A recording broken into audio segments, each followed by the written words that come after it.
അന്താരാഷ്ട്ര യോഗാ ദിനാചരണത്തിന്റെ പേരിൽ ഗവർണർ ഉന്നത ഉദ്യോഗസ്ഥരുടെയും വിസിമാരുടെയും സമാന്തര യോഗം വിളിച്ചതിൽ മുഖ്യമന്ത്രി വി.ടി. സതീശനെതിരെ പ്രതിപക്ഷ നേതാവ് പിണറായി വിജയൻ. ഗുരുതര ഭരണഘടനാ ലംഘനം മുഖ്യമന്ത്രി അറിഞ്ഞത് മാധ്യമ വാർത്തകളിലൂടെയാണെന്നാണ് പറയുന്നത്. ഭരണം യഥാർത്ഥത്തിൽ ആരാണ് നിയന്ത്രിക്കുന്നത്? എക്സിക്യൂട്ടീവിന്റെ തലവനായ മുഖ്യമന്ത്രിയെ അറിയിക്കുക പോലും ചെയ്യാതെ ഉദ്യോഗസ്ഥർ ഗവർണർ വിളിച്ച യോഗത്തിൽ പങ്കെടുക്കുന്നത് എങ്ങനെയാണ്? ഇത്രയും ഗൗരവമുള്ള ഒരു വിഷയത്തിൽ പ്രതിപക്ഷം വിമർശനം ഉയർത്തിയിട്ടും മുഖ്യമന്ത്രി പ്രതികരിച്ചില്ല. പകരം വിഷയം ലഘൂകരിച്ച് ഓഫീസ് പത്രക്കുറിപ്പ് ഇറക്കുക മാത്രമാണ് ചെയ്തതെന്ന് പ്രതിപക്ഷ നേതാവ് ഫേസ്ബുക്ക് പോസ്റ്റിൽ കുറ്റപ്പെടുത്തി. മുഖ്യമന്ത്രിയുടെ ഓഫീസ് വൈകുന്നേരം പുറത്തിറക്കിയ വാർത്താക്കുറിപ്പിനെ പൂർണ്ണമായി തള്ളിക്കൊണ്ടാണ് പിണറായി വിജയൻ രംഗത്തെത്തിയത്. സംസ്ഥാനത്തിന്റെ ഭരണനിർവഹണ തലവനായ മുഖ്യമന്ത്രി അറിയാതെ എങ്ങനെയാണ് ഉദ്യോഗസ്ഥർ ലോക് ഭവൻ വിളിച്ച യോഗത്തിൽ പങ്കെടുത്തത്? വിഷയം ലഘൂകരിച്ച് ഗവർണർക്ക് ചീഫ് സെക്രട്ടറിയെ കൊണ്ട് കത്തയപ്പിക്കുകയാണ് മുഖ്യമന്ത്രി ചെയ്തത്. എന്തുകൊണ്ട് മുഖ്യമന്ത്രി നേരിട്ട് കത്തയച്ചില്ല എന്ന് പിണറായി വിജയൻ ചോദിക്കുന്നു. ഗവർണർക്കെതിരെ ആയതുകൊണ്ടാണോ മുഖ്യമന്ത്രി നേരിട്ട് കത്തയക്കാതിരുന്നത്? ഗവർണറെയും ഗവർണറെ നിയന്ത്രിക്കുന്ന രാഷ്ട്രീയ ശക്തികളെയും എതിർക്കാൻ ഭയമുള്ളതുകൊണ്ടാണോ മൗനം പാലിക്കുന്നത്?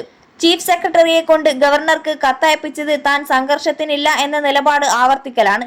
പ്രതിഷേധിക്കാൻ പോലുമാവാതെ ദയനീയമായ കീഴടങ്ങലാണ് മുഖ്യമന്ത്രിയുടെ ഓഫീസ് ഇറക്കിയ പത്രക്കുറിപ്പിൽ നിന്നും തെളിയുന്നത്. പിണറായി പരിഹസിച്ചു.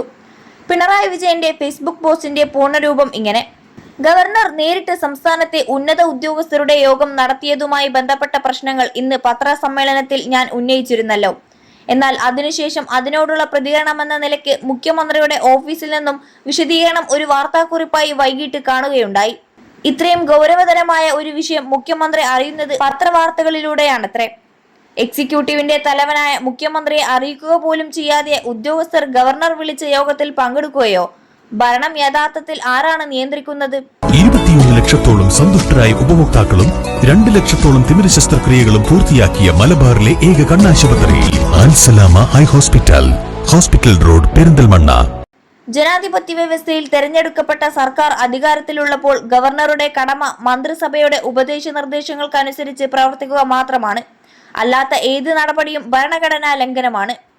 ഇത്രയും ഗൗരവമുള്ള ഒരു വിഷയത്തിൽ പ്രതിപക്ഷം വിമർശനം ഉയർത്തിയിട്ടും മുഖ്യമന്ത്രി പ്രതികരിച്ചില്ല. പകരം വിഷയം ലഘൂകരിച്ച് ഓഫീസ് പത്രക്കുറിപ്പ് ഇറക്കുക മാത്രമാണ് ചെയ്തത്.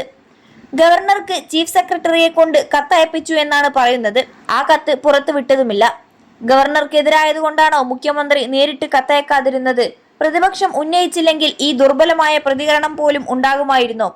LDF ഭരണകാലത്ത് ഗവർണറുടെ ഭാഗത്തു നിന്നും ഫെഡറൽ തത്വങ്ങൾക്ക് നിരക്കാത്ത നടപടികൾ ഉണ്ടായപ്പോൾ മുഖ്യമന്ത്രി നേരിട്ടാണ് ഗവർണർക്ക് കത്തയച്ച് ശക്തമായ പ്രതിഷേധം രേഖപ്പെടുത്തിയിരുന്നത്. ഇന്നത്തെ മുഖ്യമന്ത്രിക്ക് ഗവർണറെയും ഗവർണറെ നിയന്ത്രിക്കുന്ന രാഷ്ട്രീയ ശക്തികളെയും എതിർക്കാൻ ഭയമുള്ളതുകൊണ്ടാണോ മൗനം പാലിക്കുന്നത്? ചീഫ് സെക്രട്ടറിയെ കൊണ്ട് കത്തയപ്പിച്ചത് താൻ സംഘർഷത്തിനില്ല എന്ന നിലപാട് ആവർത്തിക്കലാണ്. ഉദ്യോഗസ്ഥരല്ല, രാഷ്ട്രീയ നേതൃത്വമാണ് ഇത്തരം വിഷയങ്ങളിൽ ജാഗ്രത പുലർത്തേണ്ടത്.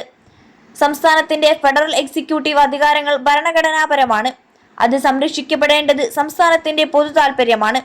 പ്രതിഷേധിക്കാൻ പോലുമാവാതെ ദയനീയമായ കീഴടങ്ങലാണ് മുഖ്യമന്ത്രിയുടെ ഓഫീസ് ഇറക്കിയ പത്രക്കുറിപ്പിൽ നിന്നും തെളിയുന്നത്.